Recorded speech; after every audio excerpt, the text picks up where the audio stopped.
Selamat pagi semuanya. Oke, selamat datang di Betawi Culture Festival. Dan kami ingin mengucapkan terima kasih banyak untuk para hadirin yang boleh hadir di tempat ini. Dan kami ingin juga mengucapkan terima kasih kepada Ukrida Department of English yang sudah berkolaborasi dengan Ukrida lainnya. Setelah persiapan yang cukup panjang, akhirnya kami dapat mempersembahkan event ini untuk dapat dinikmati bersama. Sebelum kita memulai acara ini, kami persilakan Dekan Fakultas Ilmu Sosial dan Humaniora, Profesor Johana untuk memberikan kata sambutan. Beri tepuk tangan.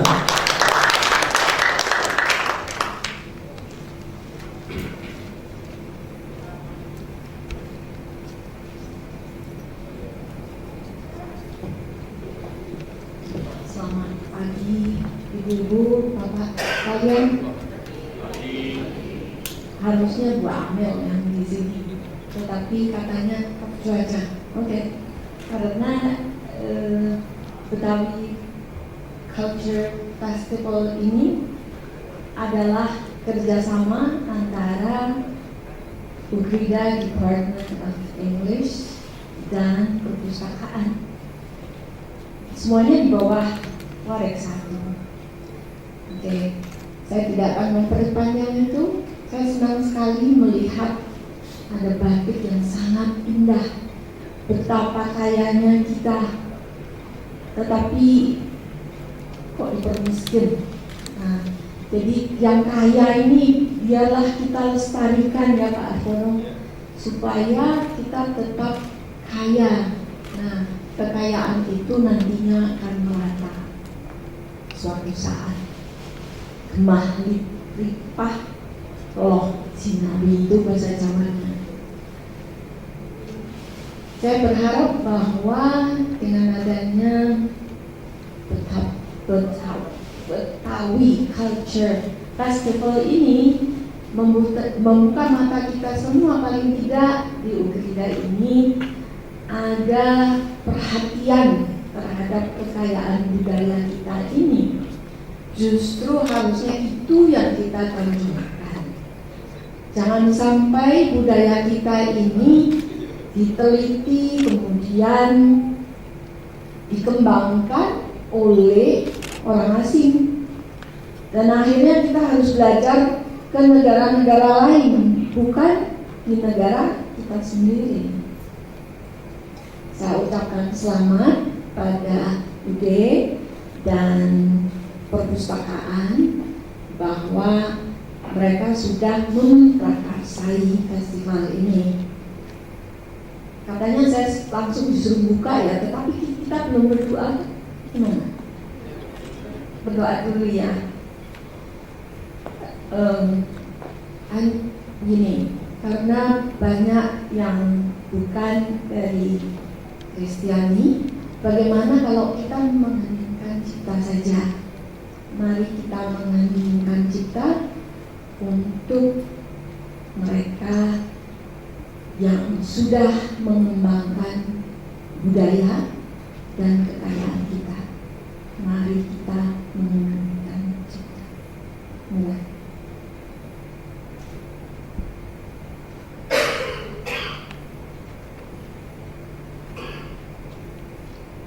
Terima kasih. Dengan ini kita buka bersama Festival Betawi Culture.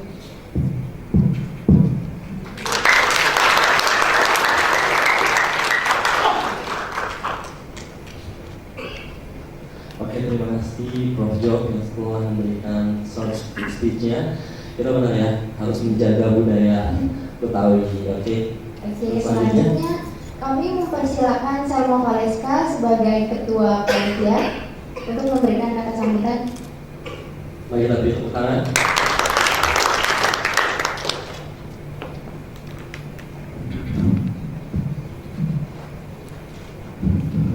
Selamat pagi Bapak dan Ibu. Saya di sini mewakili panitia dari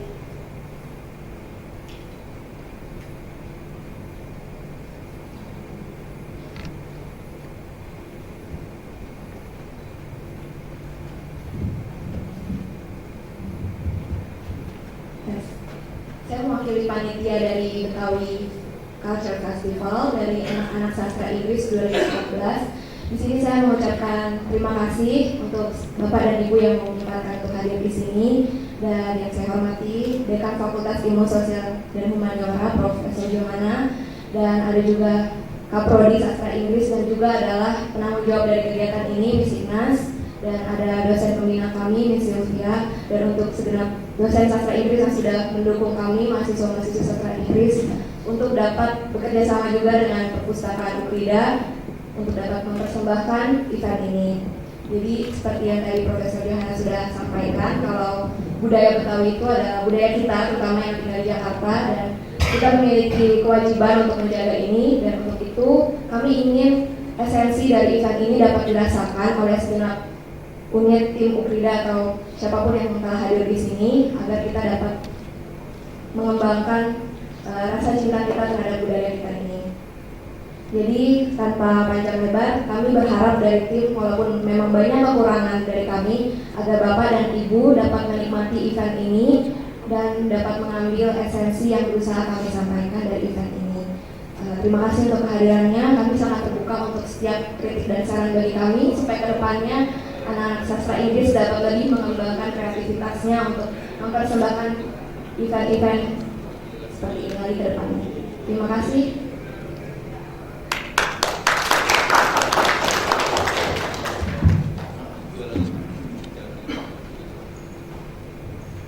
Ya, terima kasih kepada Saudari Selma untuk kata sambutannya.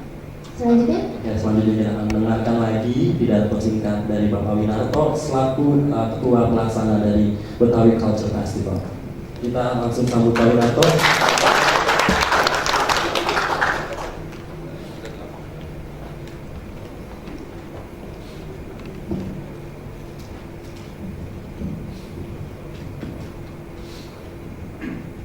Terima kasih.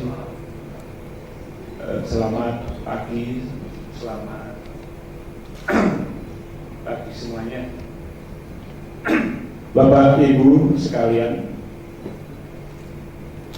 video profil berisi pameran budaya Betawi di Perpustakaan Ukrida yang bertujuan untuk menginformasikan karya-karya seni Indonesia dalam hubungannya dengan salah satu budaya di Indonesia, yaitu budaya Betawi. Ada juga ornamen-ornamen Betawi yang diadopsi dan digunakan untuk menghias ruangan perpustakaan. Kami ucapkan terima kasih kepada pihak-pihak yang telah mendukung kegiatan ini. Yang pertama, Bapak Rektor Ukrida. Yang kedua, Ibu Amelia Makmur sebagai Parek 1, dan Dekan Sastra Inggris Prof. Ju, dan Ibu Ignasia Yuyun sebagai Kaprodi UD, terus Museum Wayang dan Museum Tekstil, dan Bapak Hartono Sumartono, terus Batik Tarogong, Batikku dan Batikmu, King Foto. Bapak Ibu, setelah acara di lantai 7 ini selesai, silakan mengunjungi ruang perpustakaan dan Johnson Ukrida. Sekian.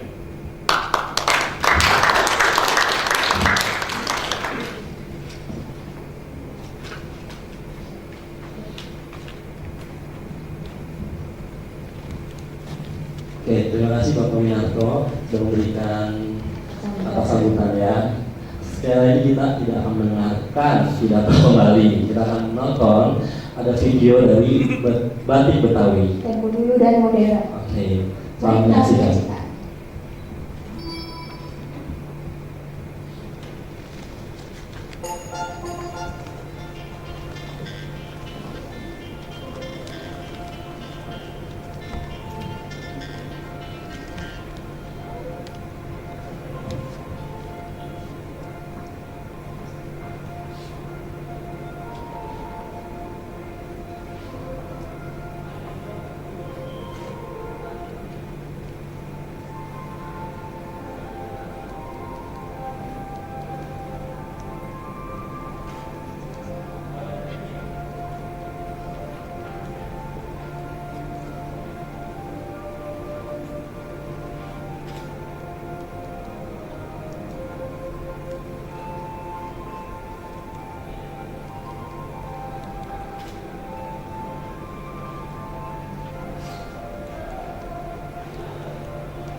Oke, sebelumnya kami minta maaf karena ada kesalahan teknis dari audio sehingga suaranya terdengar di belakang, tidak di tempat ini. Oke, selanjutnya kita akan masuk ke dalam book review dengan pembicara Bapak Hartono Sumarsono sebagai penulis dari Batik Betawi. Kita beri tepuk tangan. Selamat pagi Bapak Ibu. Sekarang saatnya kita dengarkan diskusi buku. Sebenarnya diskusi bukunya lebih banyak memaparkan tentang batik yang didokumentasikan oleh Bapak Hartono. Nah, untuk bisa melihat profil beliau, saya akan bacakan sedikit profil Bapak Hartono Sumarsono. Silakan ditampilkan.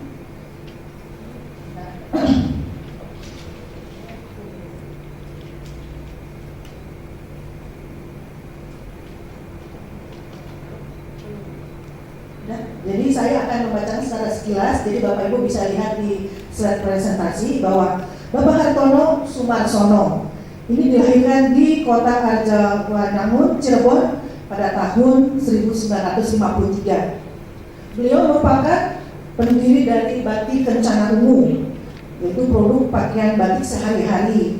Dan mungkin Bapak Ibu yang pernah menggunakan batik sehari-hari itu bisa lihat bahwa di label bagian kemejanya itu memang ada nama Batik Ungu. Ya, itu adalah produksi dari pabrik yang dikelola oleh Bapak Hartono Sumarsono. Dan juga sebagai pendiri dari Batik Citra Lawas, yaitu produk kain batik yang merupakan reproduksi dari kain-kain batik lawas atau antik atau dengan istilahnya juga kuno. Kemudian Bapak Hartono merupakan juga pecinta dan kolektor benda seni yang memulai kecintaannya pada kain batik di usia yang muda, yaitu usia 20 tahun. Biasanya usia 20 tahun sekarang ini lebih banyak dengan teknologi ini lebih banyak menggunakan teknologi gadget ya, lebih mencintai produk-produk yang berbau digital. Sedangkan saat itu masa itu Bapak Hartono sudah mencintai produk Indonesia, yaitu kain batik. Nah, untuk kecintaan kepada batik ini sehingga beliau mengkoleksi kain-kain batik ini karena kecintaannya, maka Bapak Hartono ini mulai mendokumentasikan pengetahuannya, karena pengetahuan ini kalau tidak didokumentasikan maka akan hilang dan hanya ada di benak penciptanya. Jadi didokumentasikan dalam bentuk buku-buku. Ya, ada 4 buku yang telah dihasilkan. Ya, jadi Bapak Ibu nanti bisa lihat di perpustakaan kami mendapatkan sumbangan 4 buku, yaitu pertama Batik Pesisir Pusaka Indonesia, kemudian Batik Benang Raja Menyimpul Keelokan Batik Pesisir. Nah, 2 buku ini sudah diterjemahkan dalam bahasa Inggris, sehingga buku ini sudah dicetak dalam 2 bahasa. Kemudian buku yang ketiga Batik Galutan, dan yang terakhir ini yang menjadi materi kita, yaitu Batik Betawi yang telah diterbitkan tahun 2017 ini dan diterbitkan dalam 2 bahasa, yaitu bahasa Indonesia dan bahasa Inggris. Dan atas jeripayanya beliau telah mendapatkan penghargaan Pak Karti tahun 2011 dari Bapak Presiden kita yang sebelumnya, yaitu Bapak SBY. Nah, dengan ada mendapatkan penghargaan ini, kita melihat bahwa kecintaan Bapak Hartono ini sudah sampai mendapatkan penghargaan, berarti sudah ada bentuk apresiasi dari pemerintah Indonesia kepada warga Indonesia yang bagaimana mendokumentasikan karya-karya anak bangsa. Oke, sambil kita mempresentasikan, Bapak bisa langsung menyampaikan materi dari isi buku Batik Betawi, sekaligus juga di belakang kami sudah ada batik-batik beliau. Ini adalah batik-batik yang merupakan milik dari Bapak Hartono ini. Dan kalau saya lihat sendiri bukunya, waduh, bagus sekali gambar-gambarnya. Dan tadi saya bilang, Bu, saya pengen banget nih kain batik yang ada di dalam sini gitu, karena motifnya itu bagus-bagus, terutama motif-motif buketan, motif-motif pesisir itu sangat bagus warna-warninya gitu. Dan ternyata itu dikoleksi oleh Pak Hartono. tadi awal saya sampaikan bahwa kalau suatu pengetahuan tidak didokumentasikan maka akan hilang, sehingga penerus-penerus kita nantinya tidak tahu bagaimana model-model batik yang bagaimana dan siapa yang bisa meneruskan karya seni itu kalau tidak didokumentasikan. Nah, hari ini kita akan mendengarkan sedikit ulasan dari Bapak Hartono untuk menyampaikan isi buku Batik Betawi. Silakan Pak. Selamat pagi Bapak-Bapak Ibu sekalian. Terima kasih pada saat ini saya diberikan kesempatan untuk berbicara tentang batik atau batik Betawi. Sebelum masuk ke batik Betawi, saya ingin cerita sedikit tentang batik secara keseluruhannya. Kalau kita melihat batik, apalagi batik-batik yang sudah lama, yang entah 100 tahun lebih itu sungguh bagus sekali. Kalau kita juga melihat dari karya-karya dari nyonya-nyonya Indo Belanda waktu itu betul-betul bagus batiknya, 1870-an, itu batiknya sungguh bagus. Nah, ketika saya melihat, memperhatikan perkembangan dari batik itu sendiri, karena saya mengoleksi batik, jadi banyak dari tahun 1870 sampai yang sekarang itu. Nah, terlihat bahwa ada satu kekurangan.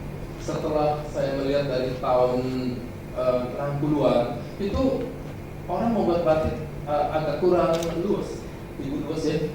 Nah, dia buat bunga, kadang-kadang buat burung, itu kurang luas. Saya lihat kok begini ya, lama-lama bikin berkurang. Dan memang kalau kita perhatikan juga, si pembatik yang lama yang bagus, kalau ditiru oleh generasi berikutnya, itu ada yang berkurang.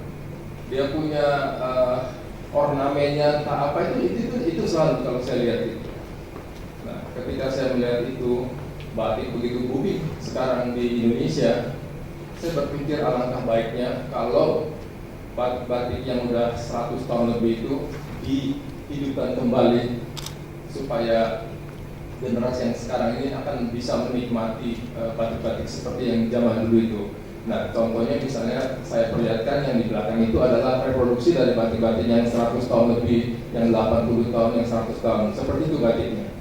Karena batik ini tidak pernah dilihat oleh masyarakat sekarang.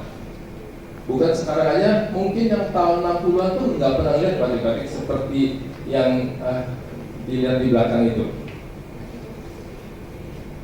Saya mencoba supaya hadir kembali dalam perbatikan di Indonesia. Oke. Nah, kita lanjut ke buku Betawi. Batik Betawi, kalau kita bicara soal batik Betawi, selalu ingat, wah, ondel-ondel, Tugu Monas atau Elang Bondol seperti gitu ya. Memang dari Dekranasda tahun 2000-an lah, itu membuat batik ciri daripada Betawi. Nah, itu ciri Betawi, tapi sesungguhnya di Betawi sendiri itu ada sentra-sentra batik yang sekarang sudah terlupakan. Karena kalau kita misalnya lihat di Karet, semua sekarang udah berubah menjadi gedung-gedung yang tinggi gitu ya. Nah, ketika saya lagi menelusuri tentang batik Betawi, itu yang saya temukan itu yang tertua, kan belum tertua sebenarnya, ada beberapa generasi sebelumnya. Tahun 1983 waktu saya bisnis di Tanah Abang, ada satu supplier saya dari Karet. Dia katakan, dulu di Karet itu ada seorang pencetak batik yang rambutnya kunciran, masih di dinasti Qing artinya. Nah, kata-kata itu masih terngiang di telinga saya gitu. Nah, ketika saya telusuri, ternyata saya ketemu dengan orang ini, bukan dengan orang, dengan keturunannya. Dia bernama Li Tiangcheng.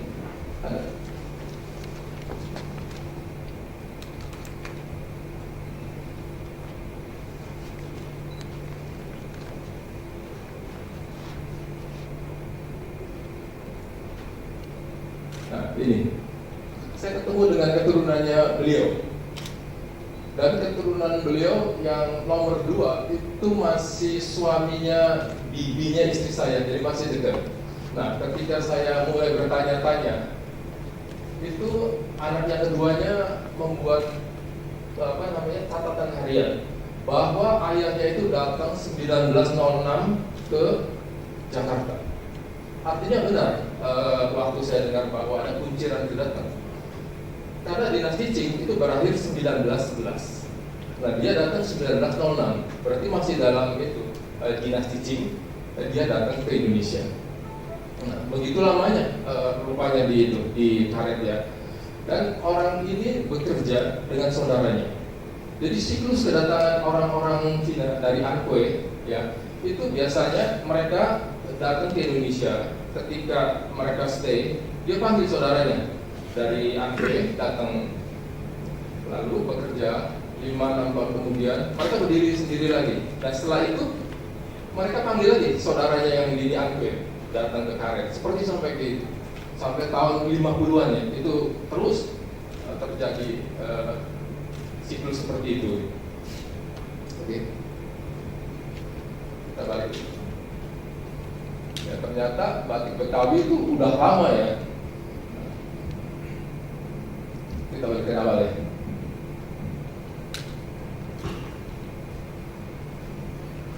Batik, nah Betawi, kita kalau bicara soal Betawi, nah, kita lihat di gambar satu benteng Batavia tahun 16-an ya. Dan di bawah itu percampuran orang-orang yang naik tram di Jakarta waktu itu. Ada orang Belanda, ada orang India, orang Arab, orang Indonesia, orang Cina. Jadi Jakarta merupakan peleburan dari sekian banyak etnis di Indonesia maupun dari luar Indonesia. Nah, di sana begitu banyak selera, karena kan banyak dari entah Kalimantan, entah Sumatera dulu, entah dari Bali datang ke Jakarta, mereka mempunyai selera masing-masing. Di Jakarta terlebur menjadi belaga peleburan. Oke, next. Orang Jakarta membuat batik itu biasanya mengikuti dari daerah lain yang laku. Misalnya kalau kita lihat di sini, yang di atas itu batik dari Garut atau Tasik, itu namanya Merak Nibin. Ini sangat laku sekali di era tahun 50-an, 60-an. Lalu orang di Jakarta membuat batik yang di bawah. Nah, di Jakarta dinamakan Fajar Menyincing. Contoh lain-lain. Nah, ini dari Pekalongan yang di atas. Ketika itu laku, lalu orang Jakarta buat. Ini namanya Merak Ati. Jadi selalu dia akan mengikuti dari daerah mana yang laku dan buat. Yang berikutnya. Ini kain dari Banyumas. Banyumas keren dengan itu soga hitam, lalu pinggirannya ada merahnya. Itu namanya kain materos. Orang Jakarta buat, pinggir merahnya dihilangkan. Nah, seperti yang di bawah seperti itu. Next. Nah, ini juga udang. Di era-era tahun 50-60 di Solo tuh banyak sekali pembatik-pembatik yang membuat motif seperti udang seperti ini. Jakarta juga buat. Next.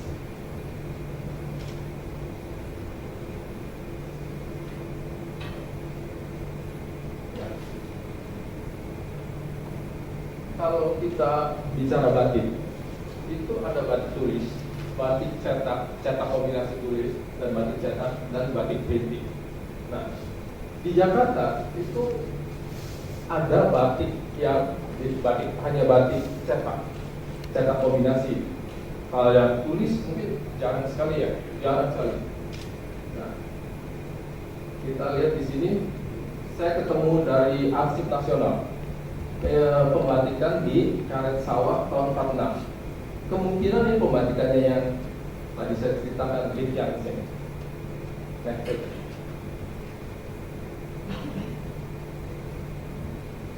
Nah, kalau yang batik yang betul-betul yang di Jawa, di Pekalongan, Solo ya, Ini yang betul-betul seluruhnya dibuat dengan cantik, yang sangat lama. Kalau buat batik yang halus itu bisa sampai 1 tahun karena dibuat bolak-balik dan semua pakai cantik seperti ini.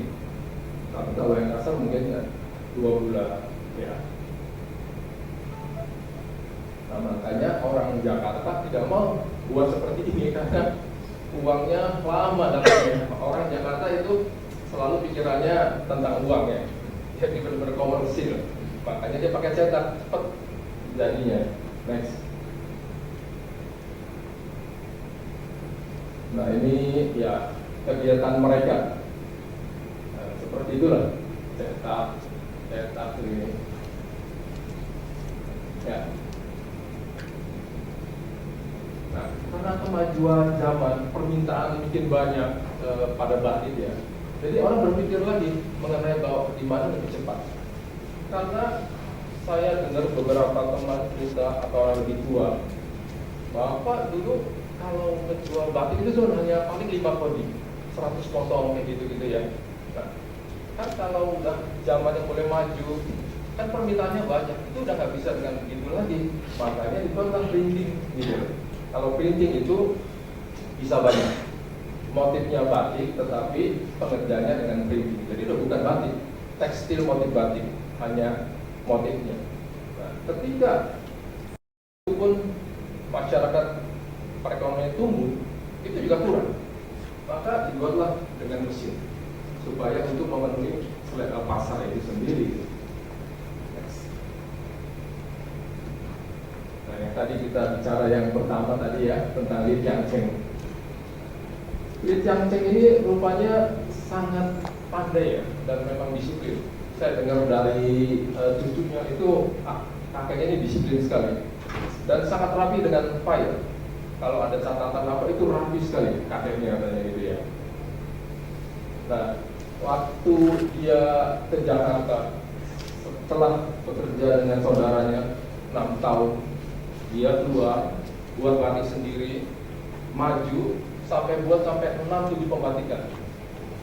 Itu luar biasa pandainya. Sampai dia banyak membeli tanah di Karet Sawah. Sampai dikatakan sebagai salah satu tuan tanah di Karet Sawah adalah Li Tiangcheng. Di tahun 1926 dia beli toko di Palembang di 16 Ilir. Nah, Palembang salah satu pusat penjualan batik itu sangat besar dari zaman dulu. Makanya Li Tiangcheng beli toko di sana karena ada saudaranya yang jualan di 16 Ilir. Next. Nah, ini beberapa contoh batiknya di era tahun 50-an.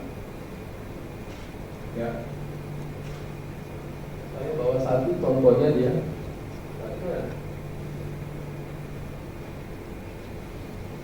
Batik ini.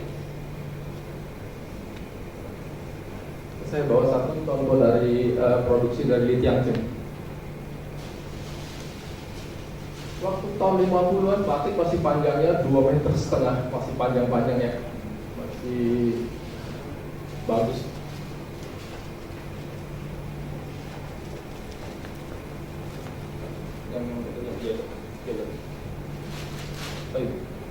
Nah, ini produksi dari Li Tiangcheng, batik tahun 50-an. Ya. Nah, seperti ini batiknya.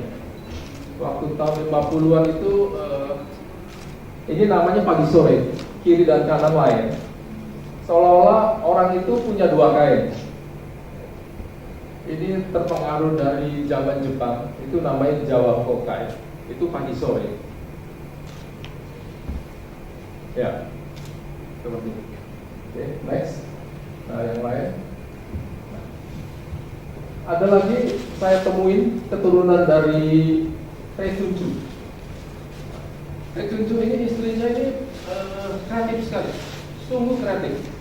Nah, ini yang ditampilkan ini tembakau. Ketika lagi masak capcay, dia ngeliat itu tembakau, dia buat batiknya tembakau, betul-betul kreatif. Nah, lain yang di sana Thomas Cup, tadi waktu di Arab menang itu waktu itu ya di Sudirman, dia lihat dia bikin Thomas Cup itu luar biasa ini bukunya. Next yang lain ada? Belum. Nah ada lagi itu Sam Simon waktu lagi lagu Seroja dia buat Seroja seperti gitu ya. Waktu Muksin itu Sadora Gunung Fujiama dia buat batiknya Gunung Fujiama seperti itu. Ini ada satu lagi pembatikan yang agak lama di Palmerah. Tadi foto ini ada di bukunya orang Amerika, buku batik Public Enchantment kalau salah itu ya. Nah, di situ ada pembatikan di Batavia tahun 1930-an. Namanya di tas T. Bunge. Nah, waktu saya membuat buku batik, itu batiknya T. Bunge itu saya dapatkan gitu. Itu agak luar biasa pengalaman seperti itu. Muncul batiknya produksi dia gitu ya. Nah, seperti kalau tidak tahu foto tersebut, kita nggak pernah tahu bahwa ini Jakarta. Kalau orang jadi mestinya sih bukan Jakarta ya, Jawa Tengah ya. Kalau kita lihat ini, tapi ternyata ini buatan Jakarta tahun 1930-an. Next. Nah, kita lihat gajah yang hijau itu pernah populer di tahun 50-an, itu sangat-sangat populer. Itu sampai-sampai penjualannya sampai ke Singapura segala ya.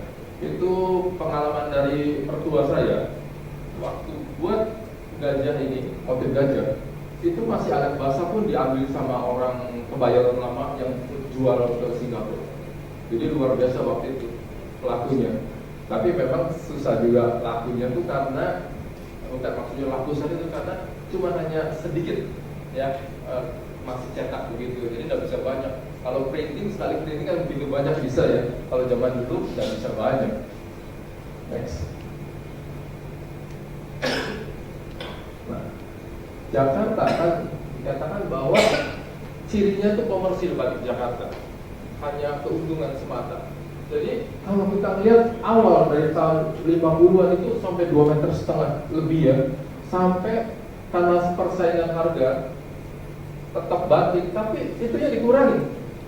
Jadi kain putih ada 43,2 meter, biasanya dibuatnya 17 potong, sampai terus dipotong sampai 21. Satu piece sampai tadi 17, harganya bersaing lagi jadi 18. Bersaing lagi jadi 19, 20 sampai 21. Udah 21 kayaknya kurang laku karena terlalu pendek, karena hanya 2 meter gitu, 2 meter 3 gitu ya. Itu persaingannya sampai sedemikian ter. Nah ini lucu juga, penarik beca. Saya lagi cerita dengan mertua. Itu dulu ada orang yang cari inspirasinya naik beca. Jadi karet zaman dulu bukan seperti sekarang ya, ada Casablanca besar gitu, dulu kecil jalannya gitu kan. Jadi kalau inspirasi dia naik beca keliling gitu. Nah 2 bulan kemudian saya dapat itunya, batiknya. Lucu juga gitu. Ini batiknya seperti ini. Nah kita ada contohnya, penarik beca. Tadinya juga saya agak sanksi bahwa ini Jakarta. Tapi kalau ngobrol sama orang-orang agak tua, bahwa dulu di Jakarta bikin banyak coklat-coklat seperti ini, yang tahun 50-an yang itu ya.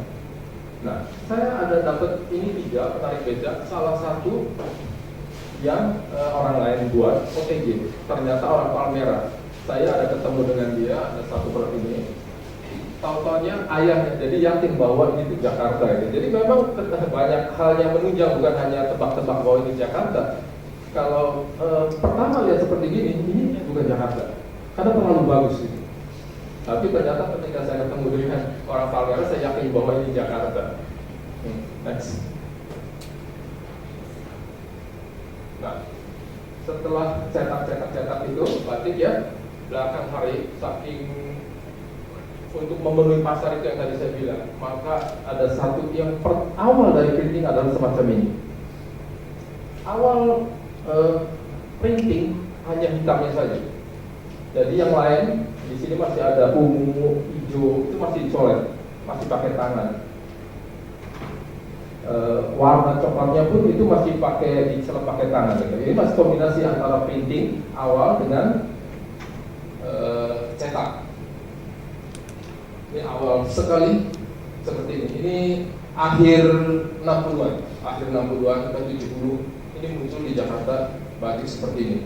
Dan ini sangat laku ya, karena saya lihat banyak sekali batik seperti ini ya. Next. Nah, mengenai penyebaran batik di Jakarta, orang-orang Jakarta menjual batik itu dulu tahun 50-an itu di Petekuan. Petekuan kalau sekarang perniagaan raya, dari Glodok terus ada jembatan belok kiri, jembatan pertama kanan, ayo Petekuan. Karena kalau kita ingat kembali masa-masa yang lalu bahwa orang-orang Cina tinggalnya di daerah Glodok itu pinggiran waktu itu zaman dulu. Dan sampai tahun 50-an itu masih di sana penjual-penjual batik. Ada orang keturunan Arab, ada orang Cina. Di sana ada 4 toko. Toko batik Solo, toko 58, PT Tongci. Nah, ketika di tahun 60-an itu udah mulai pindah ke Tanah Abang. Nah, ketika Tanah Abang udah mulai bangun gitu ya, pasarnya rame, mereka udah tinggalin Petekuan ini. Jadi orang-orang karet, Kebayoran itu jualnya ke Tanah Abang. Next. Nah, ini contoh-contoh dari batik Betawi yang tadi diperlihatkan. Nah, ini dulu namanya Bangkok. Saya masih ingat waktu saya masih umur 20-an ya. Ini masih melihat batik ini. Ini dibuat oleh Litwanki di sekitar Sewangi di sini. Nah, ini yang di belakang Tranggulan. Di era tahun 60-an itu ada batik yang disebut Tranggulan, yaitu motif yang atasnya tuh kosong, di bawahnya. Di bawahnya aja itunya, motifnya gitu. Tapi di sini ada kombinasi sedikit di atasnya. Next. Nah, ini juga waktu itu sangat laku, karena ini ditemukan banyak. Saya tahu laku atau banyak karena sekarang ini ada orang Palembang, satu keluarga itu ada 7 orang jual batik-batik lama yang dari Jakarta, yang dari Palembang, orang Palembang bawa ke Jakarta. Nah, kalau pameran di Balai Sidak, mereka tuh jual. Saya lihat ini banyak ketemu, berarti dulunya banyak. Next. Nah, ini ada juga di belakang.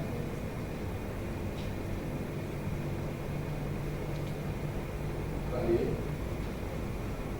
yang gajah, ya. Sabang Merauke ada ternyata punya kreatif juga membuat sabang sampai Merauke. Dan memang mereknya Sabang Merauke. Next. Nah, ini kebetulan di depan rumah yang buat.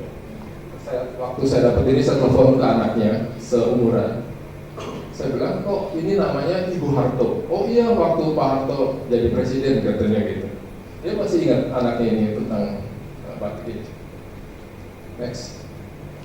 Nah, ini Jamprang. Ini biasa dibuat oleh orang-orang Pekalongan. Ini motif ini pengaruh dari India yang disebut patola. Nah, waktu di Pekalongan di batik itu namanya Jamprang. Kalau di Solo kayak di Jogja itu namanya nitik, motif-motif seperti ini. Next. Nah, yang tadi saya ceritakan, ketika Tani Hawk di Arab, dia buat motif Thomas Cup. Nah, ini Yeye. Ini rupanya mungkin lagu zaman tahun 60-an ya, yang Yeye. Oh, Ibu masih ingat Ibu Diana lagu Yeye?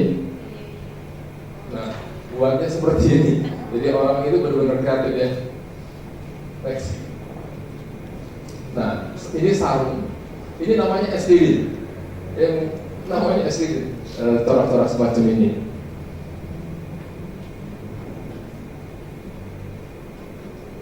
Nah, yang tadi saya singgung sedikit tentang batik Citra Lawas. Karena yang tadi saya ceritakan inilah batik Citra Lawas. Karena betapa sayangnya ya, waktu desain-desain yang 100 tahun yang lalu begitu bagus, kalau saya anda buat lagi itu hilang begitu aja. Dan karena banyak orang sendiri tidak tahu bahwa zaman dulu itu modelnya itu bagus-bagus sekali. Kebetulan saya mengoleksi batik itu sendiri, jadi saya bisa melakukan reproduksi untuk dinikmati oleh orang-orang sekarang. Next. Nah, ini contoh-contoh yang saya buat. Ini dari Kudus, 80 tahun yang lalu. Batik ini tahun 60-an di Kudus itu sudah tidak ada. Katanya saya ketemu orang Kudus setelah G30S itu pembatik itu sudah tidak ada gitu. Nah sekarang udah ada lagi. Tapi motifnya udah beda, motifnya udah kayak Pekalongan gitu ya. Udah bukan cirinya Kudus lagi. Nah saya buat yang persis betul yang 80 tahun yang lalu seperti ini. Next. Nah ini juga Kudus. Nah tadi Meranti Bing yang dari Garut. Di Garut itu tidak ada pembatik yang bagus sekali. Tidak bisa disamakan dengan batik Pekalongan atau Solo yang bagus. Di sana ya sedang lah ya. Nah saya coba buat motifnya dari Garut, tapi dengan halusnya itu halusnya Kudus. Next. Nah, ini juga Kudus. Ini saya banyak ini perlihatkan tadi batik Kudus. Nah ini bunganya namanya buket. Ini buketnya dari Pekalongan, buket Pekalongan, tetapi diberi warna Kudus. Next. Ini jangkar. Nah ini di Solo tahun 60-an ini sangat laku, karena banyak sekali saya lihat ya orang membuat orang yang sebegitu besar. Jadi satu kain 4 itu ya, 4 burung besar gitu. Ini Kudus juga. Nah ini saat sekali waktu ada yang seperti yang gini, sangat musim. Ini buketan. Nah ini buket. Nah ini juga jarang sekali muncul. Saya begitu banyak batik yang dari Kudus yang baru satu ini ketemu seperti ini. Kita bisa lihat nanti di sana ada contohnya. Nah ini dari pembatik orang Indo Belanda di era tahun 19-an. Nah ini juga dari orang Indo, kepalanya sangat cantik. Nah ini dari Lasem. Lasem itu namanya bang biru. Bang itu merah dan biru. Hitamnya itu perpaduan merah dengan biru dicampur jadi hitam. Maka ada hitam di sana. Namanya bang biru. Nah, ini juga orang Belanda yang buat ini. Ini juga orang Belanda. Jadi saya buat betul-betul yang sudah tidak pernah muncul. Ini buket ya tahun 40-an.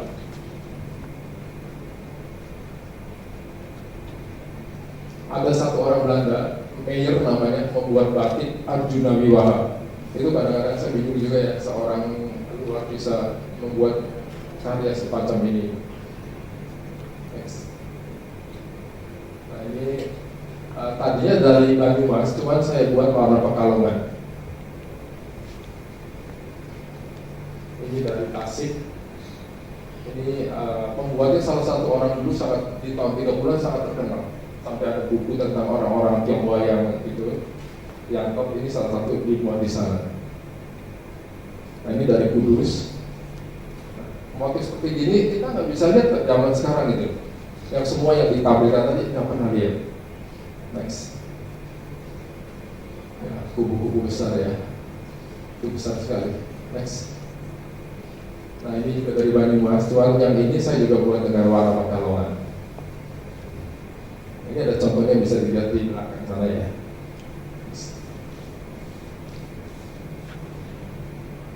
Ya.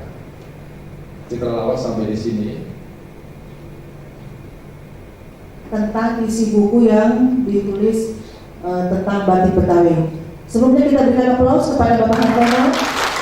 Oke, Bapak Ibu bisa melihat ya di belakang kami dan juga di belakang Bapak Ibu adalah koleksi-koleksi pribadi Bapak Hartono. Nah, sekarang kita bisa bertanya. Silakan Bapak Ibu ingin bertanya tentang batik, karena beliau adalah salah satu pemerhati batik, terutama batik-batik lawas. Silakan tim, Bapak Ibu, silakan Ibu, dengan Ibu siapa? Panitia bisa memberikan mic-nya.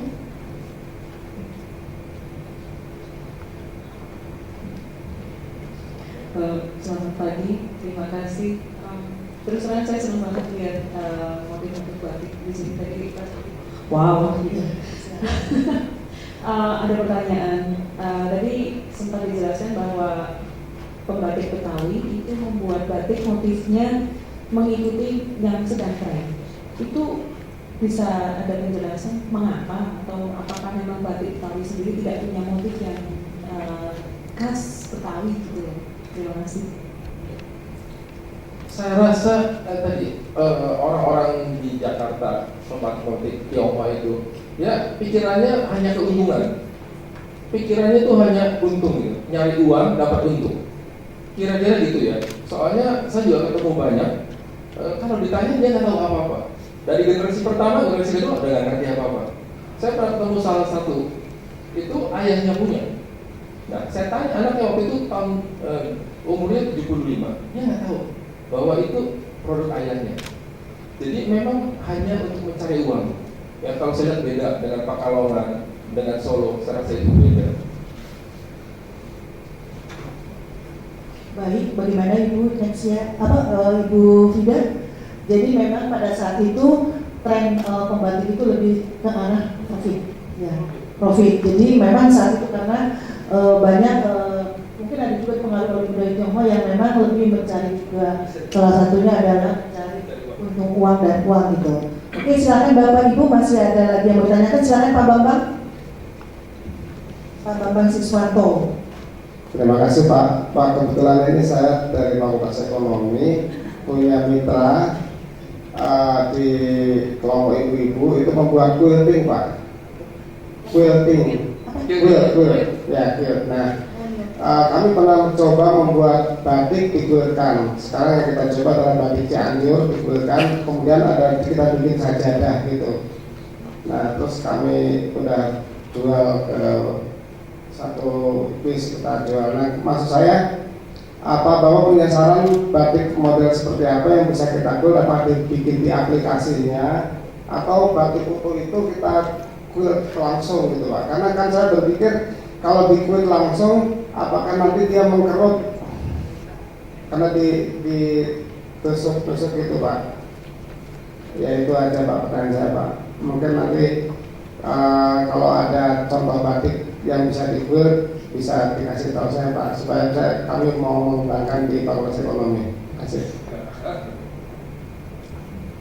Ini rupanya perlu yang artinya strategi bisnis. Ekonomi itu ada salah satunya, ada mata kuliah kewirausahaan. Iya, memang harus cari tahu tentang itu ya Pak, selera pasar. Saya rasa selera pasar itu yang penting sekali gitu. Entah batik itu mau langsung di-quilt atau hanya sebagian lalu dikasih aplikasi yang lain. Saya rasa Bapak harus cari tahu tentang itu Pak. Pasarnya itu permintaannya seperti apa. Bapak juga boleh sering jalan-jalan kalau ada pameran di Balai Sidang. Itu kan banyak itu Pak. Inacraft ya, itu Inacraft itu juga ada tentang kuil yang tadi Bapak katakan gitu ya. Mereka memang sih maju itunya ya, buat motifnya itu macam-macam. Saya rasa selera pasarnya itu Pak ya, yang paling penting Bapak tahu.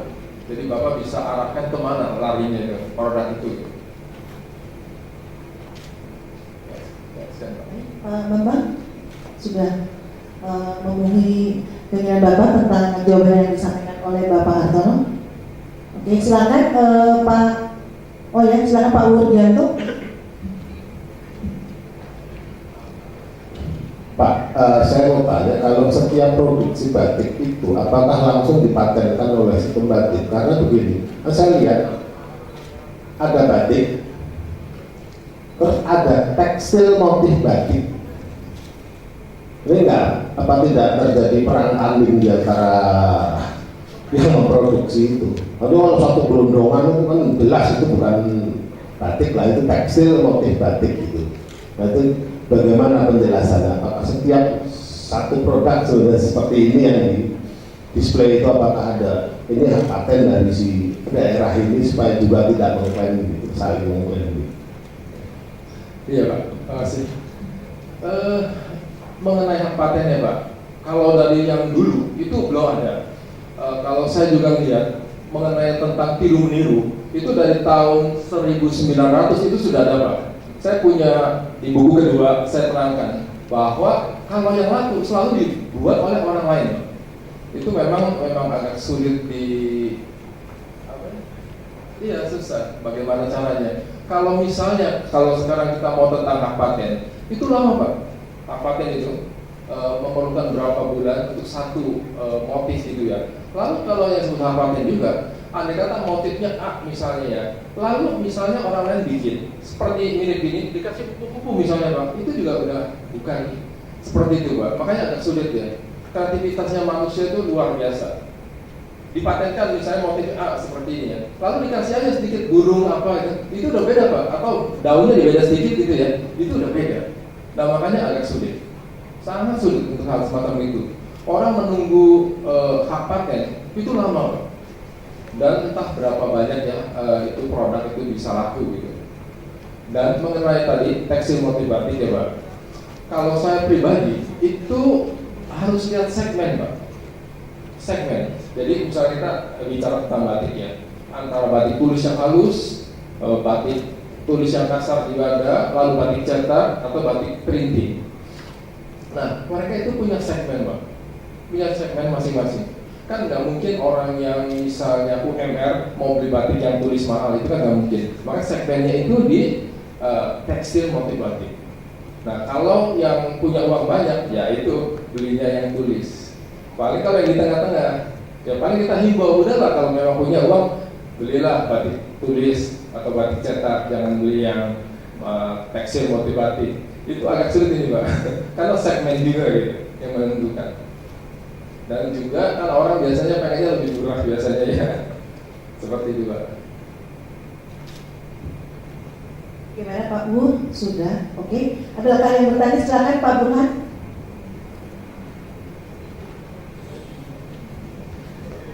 Ya, selamat pagi Pak. Saya baru tertarik dengan batik. Ada beberapa pertanyaan. Pertanyaan pertama gini, mengenai kualitas dari pengamatan Bapak, kualitas dari batik yang lawas tahun 1900-an atau sampai ke sekarang, itu apakah ada perbedaan dari kualitas? Soalnya saya perhatiin kalau kita beli batik misalnya, kan ada batik yang murah kan tuh 50.000.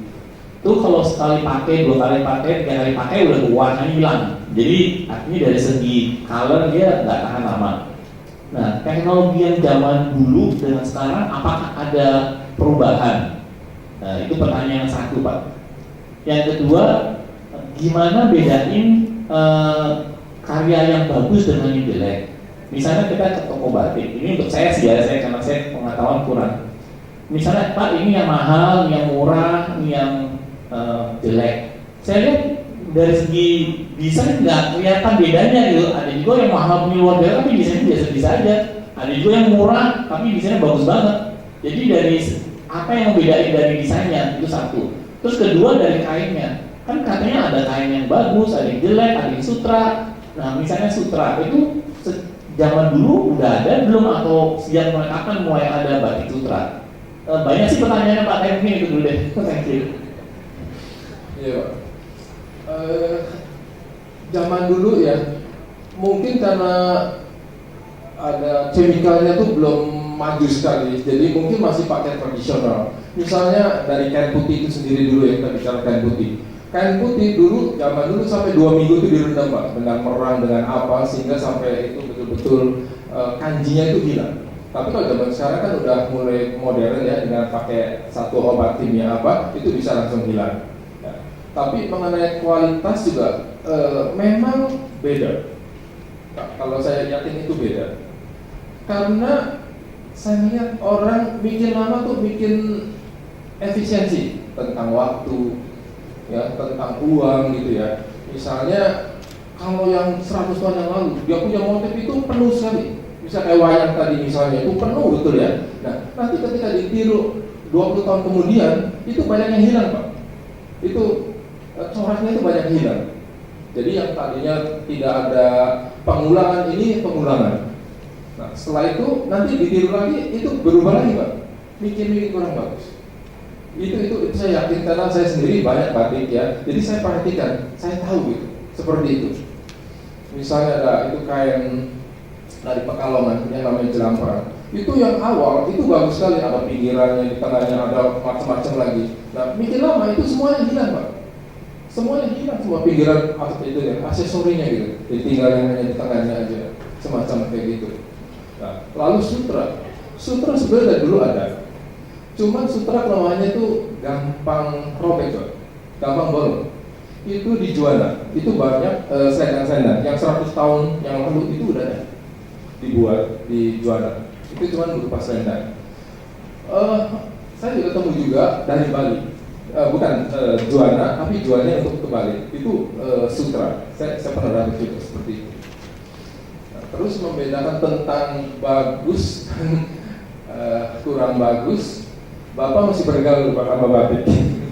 Mungkin gitu. Ya, karena agak sulit ya menerangkan semacam ini gitu ya. Nah kalau misalnya tadi Bapak beli yang 50.000 itu langsung tidak bagus. Itu karena memang itu yang murah meriah Pak. Biasanya itu dari Pekalongan ya.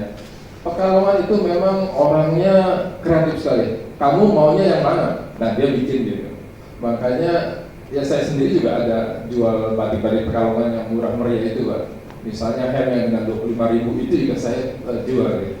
Ya memang kualitasnya seperti itu. Jadi dibandingkan yang lebih baik yang 100.000 misalnya gitu ya. Memang ada trik sendiri lah dia mintanya seperti apa. Ya kalau memang Bapak mau ngerti itu bergaul dengan batiknya Pak, baru bisa. Memang agak sulit. Agak sulit. Memang sekarang muncul fenomena yang unik. Jadi orang-orang kaya zaman sekarang itu mau beli batik yang termahal, sekalipun bukan yang terbagus. Itu fenomena sendiri gitu. Seperti perempuan Hermo misalnya, saya harus pakai Hermo, kira-kira begitu. Ada seperti itu Pak.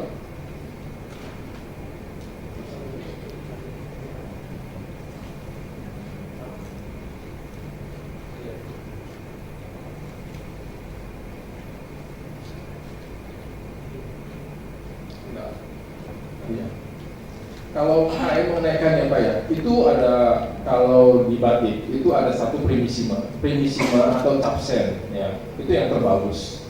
Nah terus ada kain prima di bawahnya. Lalu ada lagi yang kain putih biasa namanya kain biru. Zaman dulu waktu kita ini di Jakarta kain namanya kain biru. Itu di bawahnya prima. Nah terus belakangnya ada belacu gitu Pak. Jadi banyak macamnya. Tinggal orang ini menjual mau pasarnya di mana, segmennya di mana gitu. Kira-kira gitu. Ada lagi Pak? Kalau kita nggak bisa bedain gimana, jadi ke toko ada yang harganya murah, mahal, tapi nggak bisa bedain mana yang kualitas bagus itu gimana? Apakah ada trik membedakan yang gampang? Pertama, yang saya cuma tahu kalau printing itu kelihatan di satu sisi ada, bawah belakangnya nggak ada. Hitam putih betul. Itu baru belajar itu. Tapi itu membedain mana yang bagusnya gimana? Ini agak sulit ya Pak ya. Jadi memang toko ada yang benar jujur gitu, bahwa jujur. Jadi memang ini kualitas ini harganya segini. Tapi ada juga yang pokoknya gua untung. Ini yang susah Pak. Saya pribadi juga sama. Merek saya baju-baju wanita itu namanya Kencana Ungu. Kencana Ungu itu banyak macamnya Pak. Dari yang mahal sampai agak murah.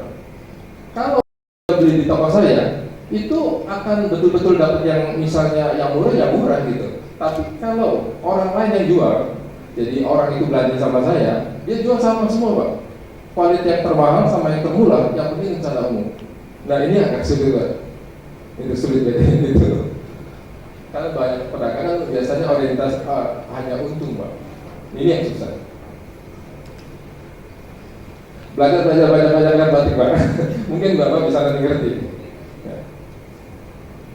Jadi tadi yang dipertanyakan oleh Bapak Burhan, memang tadi sudah disampaikan oleh Bapak Hartono, berarti kita harus bergaul dengan kain batik itu sendiri, sehingga kita sendiri yang bisa membedakan, oh ini kain yang mutu yang baik atau kain dengan yang memang dengan harga murah gitu.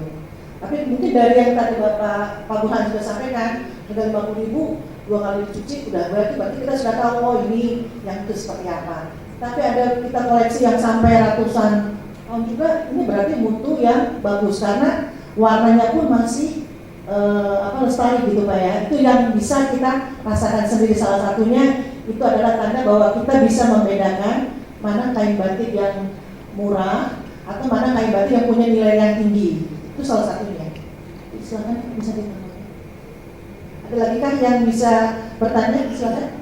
Oh Ibu, dan Ibu siapa Bu? Saya Dinta. Ibu Gita. Dinta ya dari. Selamat siang, Pak Hartono. Saya Dinta dari SMPK Penabur Kota Wisata. Sebelumnya salam buat Pak Hartono. Terima kasih loh saya bisa ketemu hari ini. Ternyata biasanya saya tuh cuma begini. Kalau saya pergi belanja gitu, ibu saya titip, Mbak beliin ya batik kencana ungu gitu. Terus pas sampai di sini Pak Hartono pemilik minta, wah ini tuh pantas ibu saya ngefans Pak sama batiknya Bapak. Yes. Baik. Saya mau tanya begini Pak, saya guru seni tari kebetulan. Dan kebetulan kami dari etnis Jawa yang sangat menghargai batik, demikian ya. Dan trendingnya akhir-akhir ini kami yang sudah berkeluarga itu kalau ke pesta-pesta lagi ngetren pakai batik tulis Pak. Nah batik tulisnya itu saya ditawarkan dari harga mulai 1 juta sampai sekian. Hanya yang saya ingin tahu saat ini adalah sebetulnya saya orang awam gitu, bagaimana ya melihat ini betul nggak batik tulis atau bukan batik tulis gitu. Kadang saya waduh pesan 2 juta nih, kain doang 2 juta, tapi ciri-cirinya seperti apa gitu saya yang awam kan tidak tahu gitu. Mungkin Bapak bisa membantu saya untuk menjawab. Terima kasih sebelumnya Pak. Ya. Batik tulis sama batik cetak itu memang ada bedanya. Kalau kita lihat misalnya ini si batik cetak jadi sama. Ibu lihat batik ya. Misalnya ini kan pengulangan. Ya. Ketika pengulangan, kalau itu batik tulis, misalnya ini ya, daun kelapa seperti ini ya. Kita lihat yang di sebelah sini ya, itu akan beda sedikit. Ada perbedaan. Kalau dari lihat begitu sama, tapi nanti begitu teliti gitu ya, itu beda. Garisnya, bulatannya itu beda. Kalau tulis dengan yang batik cetak gitu. Cuman ya itu biasanya nanti tergantung lagi sama orang yang mau jual. Dia mau ngetok atau enggak. Ini yang susah. Ya, semua memang kadang-kadang orang itu hanya keuntungan yang dipikirkan gitu ya. Bukan yang orang pakai batik dia senang, itu jarang sekali. Jadi ya ibu mesti ini sendiri lah ya, mawas diri. Cuman itu satu ya. Kalau ibu lihat batik tulis atau bukan, 2 bunga, ibu lihat deketin itu. Ibu lihat satu-satu, itu pasti ada perbedaannya. Saya nggak bawa, itu saya pernah itu ada tentang itu bahwa yang tulis dengan yang cetak bedanya seperti apa. Ya, paham ibu ya? Ya misalnya gini ya, lihat ini sama lihat ini itu beda gitu. Kalau batik tulis, kalau lihat sekilas sama, jadi itu bedanya. Karena dia pakai tangan. Kalau cetak itu kan di stem gitu, jadi pasti sama. Tapi kalau tangan itu beda gitu. Apanya? Harus teliti itunya ya. Iya. Tapi kadang-kadang orang juga susah ya, itu banyak sekali selalu bohong bicaranya. Kadang sebagai lagi printing, saya sebutnya tulis kayak gitu juga ada. Memang itu susah ya.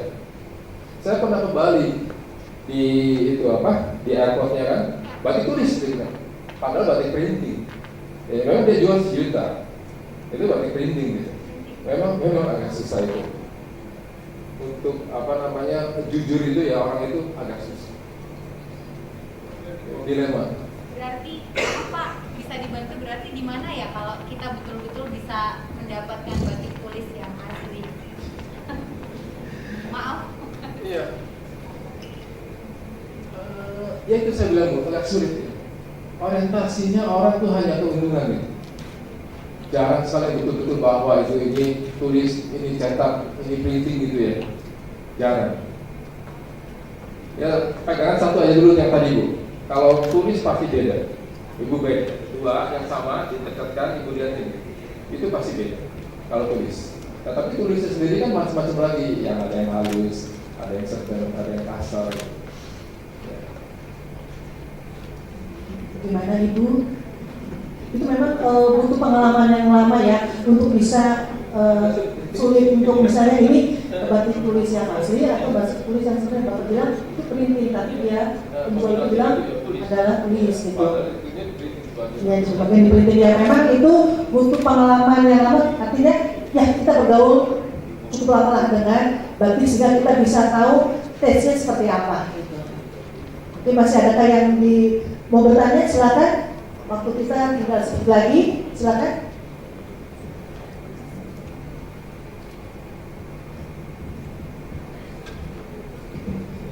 Selamat pagi Pak. Saya dari mahasiswa sastra Inggris di Kuningan. Kira-kira saya mau nanya, di Indonesia ini kan banyak banget berbagai jenis batik. Bagaimana kita bisa membedakan jenis batik yang Indonesia? Seperti kalau kita tahu di Papua bentuk batiknya itu gambarnya burung cendrawasih ya. Nah, bisa ada di daerah lain ada yang pakai burung cendrawasih namun itu bukan Papua. Nah, bagaimana cara kita membedakan motif-motif tiap batik? Terima kasih. Ini juga agak sulit ya, pertanyaan seperti ini ya untuk membedakan. Itu harus kenal batik, baru bisa itu gitu loh. Ini susah ya, kalau orang awam ya susah, nggak bisa. Kecuali orang yang betul-betul udah bergaul dengan batik tahu. Mengenai cendrawasih itu di Solo itu banyak, di Pekalongan juga banyak buat dulu ya, yang 50 tahun, 60 tahun yang lalu itu banyak motif-motif itu. Nah, terus mengenai batik Papua itu sekarang ini gitu loh. Zaman dulu nggak ada. Di Kalimantan itu nggak ada, cuma gara-gara itu UNESCO batik membumi, jadi di mana-mana Indonesia itu buat gitu. Kalau dulu adanya yang paling di Jawa, kalau itu paling di Sumatera. Itu di Sumatera ada, Bengkulu itu ada. Nah, tapi kalau yang lain sebetulnya baru muncul gitu ketika batik membumi seperti itu. Jadi untuk membedakan itu sangat sulit ya. Yang kecuali orang yang udah biasa tahu. Dan ada juga itu yang dari Papua itu kan batiknya bukan dibuat di Papua, memang ada. Tapi ada juga yang printing ke Solo misalnya gitu. Itu ada. Jadi cuma hanya motifnya aja. Misalnya kayak Kalimantan kayak gitu kan, motifnya Kalimantan. Ya kadang-kadang bikinnya di Jawa, di Pekalongan gitu. Nah, atau kalau yang tekstil ya di pabrik di Jawa juga begitu. Kira-kira begitu. Gimana? Memang agak susah ya menjelaskan apa sih batik yang tadi yang ditanyakan oleh Ibu dari Penanggur, bahwa batik ini seperti apa, bedakannya antara ini ya memang kita sendirilah yang harus bersentuhan langsung dengan batik, bergaul langsung. Kita mungkin juga bisa berkunjung juga kalau ada pameran-pameran batik. Biasanya itu di DCC setiap tahun atau ada namanya Galeri Batik Nusantara. Itu pembatik-pembatik dari Indonesia itu datang ke sana untuk memamerkan produk-produksinya. Nah itu semua ada. Jadi itu sudah hampir 3 tahun Pak ya yang sudah dipamerkannya. Galeri Batik Nusantara itu dari tahun 2011 itu udah lama itu. Nah itu kita bisa membedakan apa yang mana batik halus, kemudian mana batik printing, dan juga mungkin batik yang tadi disampaikan mungkin dengan harga murah gitu. Kalau yang harga murah mungkin kita bisa lihat di Tanah Abang, tapi di Tanah Abang juga ada yang memang bisa dikategorikan untuk segmen yang di atas juga gitu. Nah kita itu dari situ kita bisa salah satunya bisa membedakannya gitu. Nah Bapak Ibu nanti setelah acara ini selesai bisa lihat di junction itu ada penjual batik. Nah bisa tanyakan langsung atau kita juga nanti ada workshop membatik. Nah pengen tahu bagaimana sih kalau membatik itu dengan menggunakan canting, artinya menulis dengan menggunakan lilin. Itu kami ada kerjasama dengan Museum Tekstil di area Junction. Bisa nanti setelah acara ini Bapak Ibu bisa melihat di sana. Bagaimana Bapak Ibu, karena waktu sudah mendekati akhir. Nanti bisa bertanya setelah di area perpustakaan, Bapak nanti bisa berkunjung, bisa tanya jawab secara langsung saja. Oke, sebelum kita mengakhiri, kita dapat paparan kembali bahwa kebudayaan untuk membatik ini memang di Jakarta itu sudah dipengaruhi dari tahun 40 ya, mulai dari karet itu, kemudian diproduksi di 19 sudah cukup lama, dan juga pengaruh dari daerah-daerah Pekalongan, Tasik, kemudian Garut, Solo itu mempengaruhi juga proses pembatikan di Jakarta.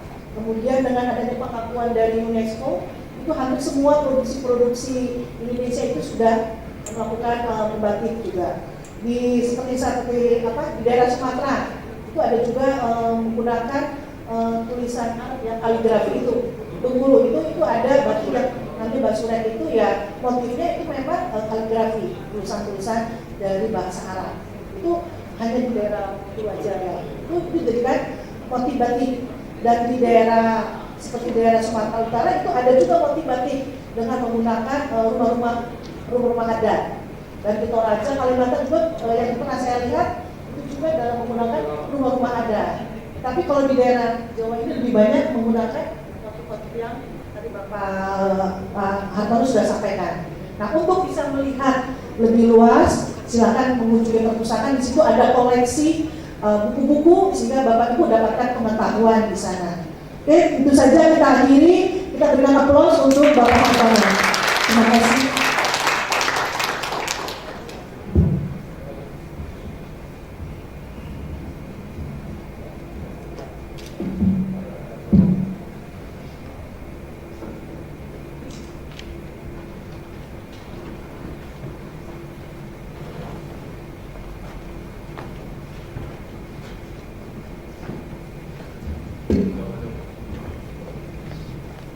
Oke, terima kasih Bapak Hartono. Sekali lagi beri aplaus kepada Bapak Hartono. Sangat luar biasa ya, kita jadi lebih tahu tentang batik. Pokoknya kalau mau ke batik harus beli batik. Beli batik, ini saya pakai batik juga. Oke, selanjutnya kita akan nonton video nih.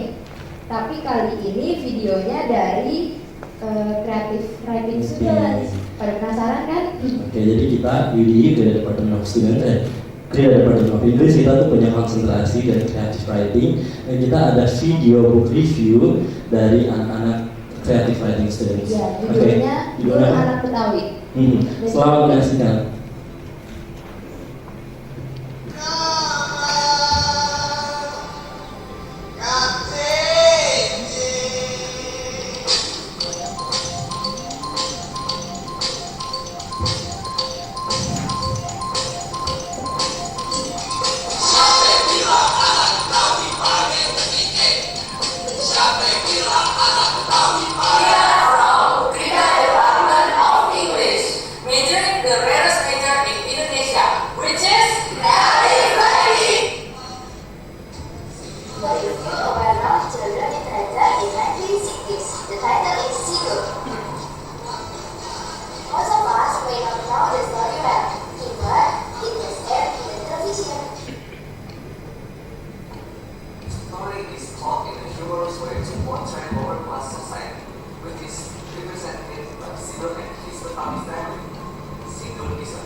So, why is Sidul important?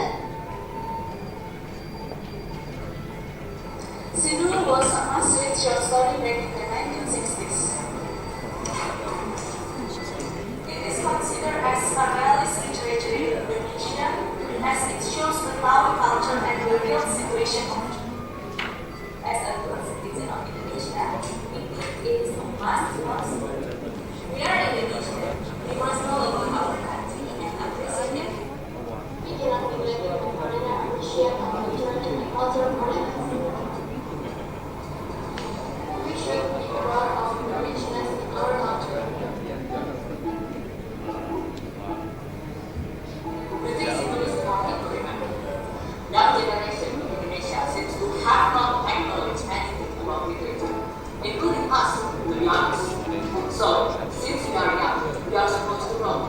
Something more maybe several things called literature, the power of the country. Since it is a reality character, as it shows what is wrong in Indonesia, it's better to know this kind of thing. Because these days, people often know about our country. What's the reality of the society? Harmony is one of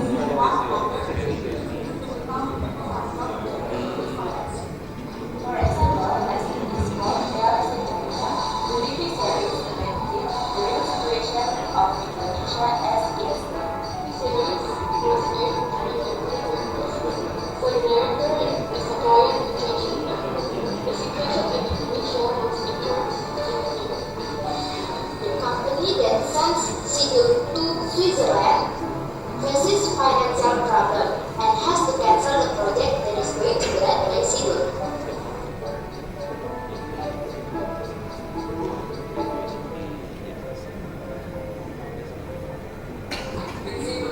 the culture of the country is being exposed. So the audience will have knowledge of the culture. Like, oh, this is Betawi, I never knew more. Something like that. What is this one Betawi family tradition? One of the tradition is the religious activity. For example, Education is the essence of history. The TV series wants to show the importance of education. Sidul is the only character with experience in education, which helps him as a ladder to get on proper. So we can see the conflict. Even education is important, but it's being transformed. It's more. So it's a form of globalization. Not only the negative effect that you can feel in modernity, but also the positive one. Like for example, in the night. The story can help to guide the decision-making, since it's present in how the family faces the modernity of globalization. Even those who has been affected by modernity through education, he still sticks to his family tradition, which is his identity. modernity is being seen back, but not all of the modernity is. For example, education. But modernity is not very increasing. In this globalization era, we can stop the business of globalization, which is often seen as modern. Take traditional example. But people around us already become modern and developed well. Again, modernity is not all bad. There's a way to track the modern India for gathering our identity and culture heritage. And that way is people have to be clever to pick the good side of this modern era, especially we as young generation. We can also take advantage from it and develop not only ourselves but also develop our country.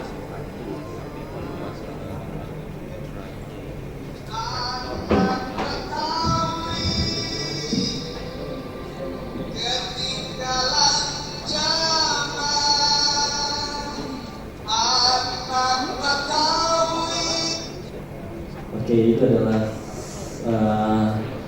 cuplikan dari singkat dari video kami, book review. Nah, Sidul Anak Betawi. Sidul anak Betawi ya. Oke, habis ini kita akan Ada sesi foto bersama benar dan juga dengan Bapak Hartono, ya. dan kita akan memberikan plakat terlebih dahulu. Langsung aja saya mau panggilkan Bapak Hartono untuk maju ke depan untuk menerima plakat dari Universitas kami Unrida sebagai tanda ucapan terima kasih sebagai pembicara dari Betawi Culture Festival.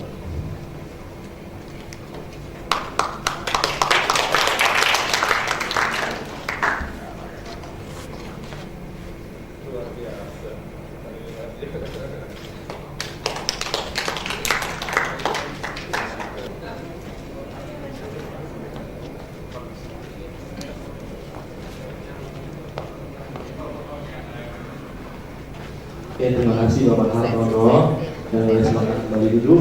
Dan selanjutnya habis ini kami akan memberikan pemberitahuan pengumuman untuk long traditional costume competition. Ya, untuk melakukan registrasi Bapak Ibu atau yang berpartisipasi dalam lomba boleh daftar di luar, ada form registrasinya. Oke. Dan kelas hari ini, kalau sampai saat ini kita boleh mendengarkan beberapa pidato, beberapa rangkuman dari Bapak Hartono tentang batik Betawi dan batik ruang tentang Betawi batik. Tiba saatnya kita akan menutup talk show pada pagi hari ini dan juga pembicaraan acara pada pagi hari ini. Dan saya minta untuk Ibu Amel Makmur selaku Waret 1 Ukrida untuk menutup Betawi Culture Festival hari ini.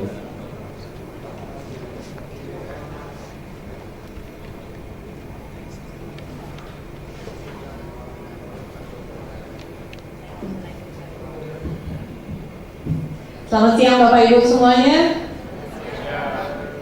Pertama-tama terima kasih buat Pak Hartono ya yang sudah berbagi pengalamannya kepada kami di sini.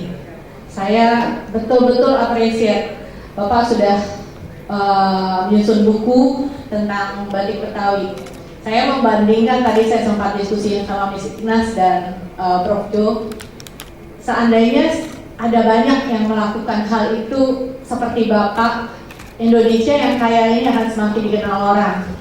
Saya teringat sewaktu, karena bidang saya teknik sipil ya Pak, saya teringat waktu kita mau, sekarang kan dalam proses merintis kereta dari Manggarai ke Soekarno-Hatta. Kita memakai trek yang lama, yang zaman Belanda. Kita nggak punya dokumentasinya, kita nggak punya gambar teknisnya. Apa yang kita lakukan?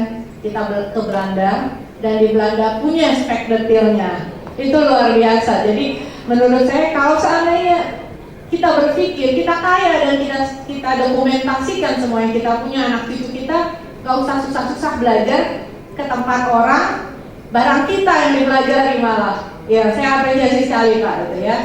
Terus terima kasih kepada UDE dan perpustakaan yang sudah menyelenggarakan ini. Acara ini penting, mengangkat budaya kita. Inilah kekayaan Indonesia, di mana saat ini isu-isu di luar yang kurang bagus. Semoga dengan adanya ini budaya Indonesia yang beragam itu benar-benar bisa kita yakini dan kita kembangkan untuk anak cucu kita. Terima kasih semua atas partisipasinya. Hidup Betawi.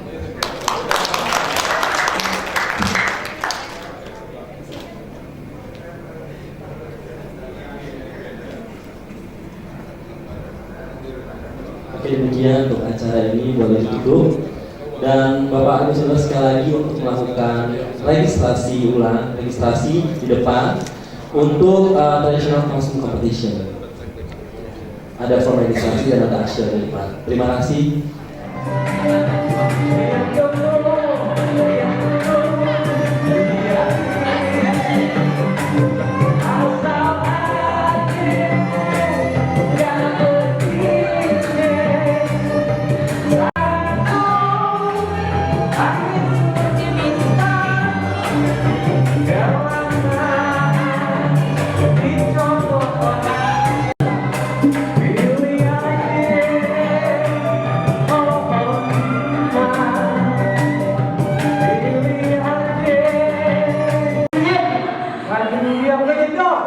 Anjing lari, gua gendong.